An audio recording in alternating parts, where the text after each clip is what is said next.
Middle east में जारी भीषण युद्ध को आज 18 दिन बीत चुके हैं और हालत अब पूरी तरह बेकाबू होते नजर आ रही है। मीडिया रिपोर्टर्स और अमेरिकी सेना ने सेंट्रल कमांड के मुताबिक इस संघर्ष में घायल होने वाले अमेरिकी सैनिकों की संख्या अब बढ़कर 200 तक पहुंच गई है। सोमवार को जारी आधिकारिक जानकारी में बताया गया कि अब तक 13 अमेरिकी सैनिकों की मौत हो चुकी है। राहत की बात बस इतनी है कि घायल 200 सैनिकों में से 180 इलाज के बाद ड्यूटी पर लौट आए हैं, लेकिन 10 सैनिकों की हालत अभी भी गंभीर बताई जा रही है।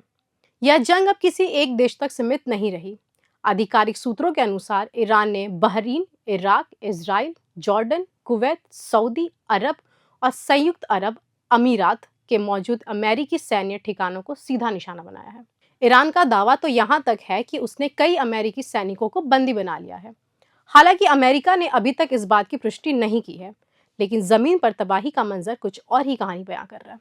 ईरान के स्वास्थ्य मंत्रालय की रिपोर्ट के मुताबिक 8 मार्च तक वहां 1200 से ज्यादा लोगों की जान जा चुकी है, जिनमें 200 महिलाएं और 200 बच्चे शामिल हैं। जंग की तीव्रता का अंदाजा आप इस बात से लगाइए कि ईरान में अब हमलों की 97वीं लहर शुरू कर दी गई है। मीडिया खबरों के मुताबिक रात भर आसमान मिसाइलों और ड्रोन की आवाज से गूंजता रहा।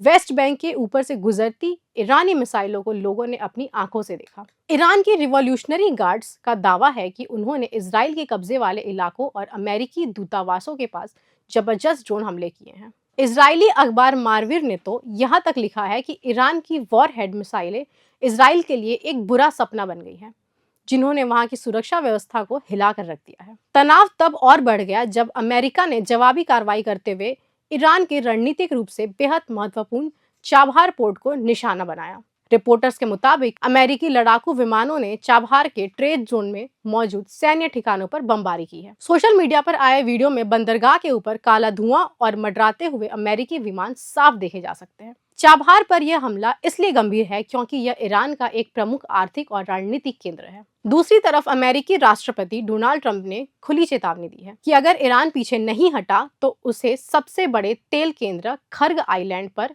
हमले और तेज किए जाएंगे। अमेरिका मिडिल ईस्ट में अपनी सैन्य मौजूदगी बढ़ाने के लिए और ज्यादा युद्धपोत भेज रहा है। लेबनान में भी स्थिति भयावह है, जहां अब तक 886 लोग मारे जा चुके हैं और लाखों लोग अपना घर छोड़कर भागने को मजबूर हैं। कुल मिलाकर 28 फरवरी से शुरू हुआ यह संघर्ष अब 18वें दिन में प्रवेश कर चुका है और कूटनीति का रास्ता कहीं नजर नहीं आ रहा है। मिसाइलों और ड्रोन की इस बरसात में पूरे मिडिल ईस्ट को बारूद के ढेर पर खड़ा कर दिया है। दुनिया की नजरें अब इस बात पर टिकी है कि क्या यह युद्ध नहीं थमेगा या फिर एक विश्वव्यापी संकट का रूप ले लेगा। बने रहे ऐसे ही खबरों के लिए हमारे साथ और देखते रहे प्रभात खबर। मेरा नाम है खुशहाली। प्रभात खबर